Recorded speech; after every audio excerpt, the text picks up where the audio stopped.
காலைதோறும் புதியவை உயிரினும் மேலான அன்பு. பிப்ரவரி 20. தேவனை ஒருவரும் ஒருபோதும் கண்டதில்லை. நாம் ஒருவரிடத்தில் ஒருவர் அன்பு கூர்ந்தால் தேவன் நமக்குள் நிலைத்திருக்கிறார், அவருடைய அன்பும் நமக்குள் பூரணப்படும்.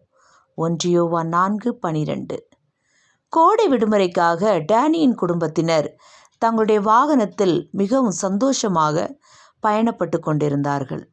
டேனிக்கு ஒரு இளைய சகோதரன் இருந்தான். அப்பா மற்றும் அம்மா ஆகிய இருவருக்கும் இளையவன் மீது பாசம் அதிகம். அவர்கள் சென்ற வாகனத்தில் ஏற்பட்ட கோளாறு காரணமாக அக்குடும்பத்தினர் மிக மோசமான விபத்தில் சிக்கினார்கள். இந்த விபத்தில் சிக்கிய 4 குடும்ப உறுப்பினர்களில் மைக் என்கிற இளைய சகோதரன் மிகவும் மோசமான காயங்களுடன் மீட்கப்பட்டான். மற்ற 3 லேசான காயங்களுடன் மருத்துவமனைக்கு சென்றார்கள். சிகிச்சைக்காக செலுத்தப்பட்ட மயக்க மருந்தின் விளைவாக அம்மா மயக்க நிலையில் இருந்தார். அப்பாவும் டேனியும் மைக் சிகிச்சை பெறும் அவசர சிகிச்சை பிரிவிற்கு அருகில் காத்திருந்தனர்.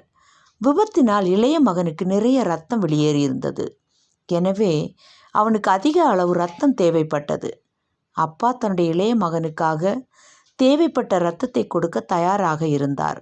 ஆனாலும் அவரால் கொடுக்க முடியாது என மருத்துவர்கள் கூறிவிட்டனர். அவரின் மூத்த மகன் டேனியுடைய இரத்தம் மட்டுமே மைக்கிற்கு ஏற்றது என பரிசோதனை முடிவில் தெரிய வந்தது. அப்போது டேனிக்கு 8 வயது மட்டுமே. எனவே இந்த இரத்தம் கொடுக்கக்கூடிய நிகழ்வை அவனுக்கு தன்னுடைய தந்தை விளக்க வேண்டியதாய் இருந்தது. அப்பா டேனியிடம் தனியாக உட்கார்ந்து பேசினார். என்ன செய்ய போகிறார்கள் என்பதை விளக்கி கூறினார். அவனுடைய இரத்தம் அவன் சகோதரனுக்கு எவ்வளவு அவசியமானது என்பதை அவர் விளக்கி கூறினார்.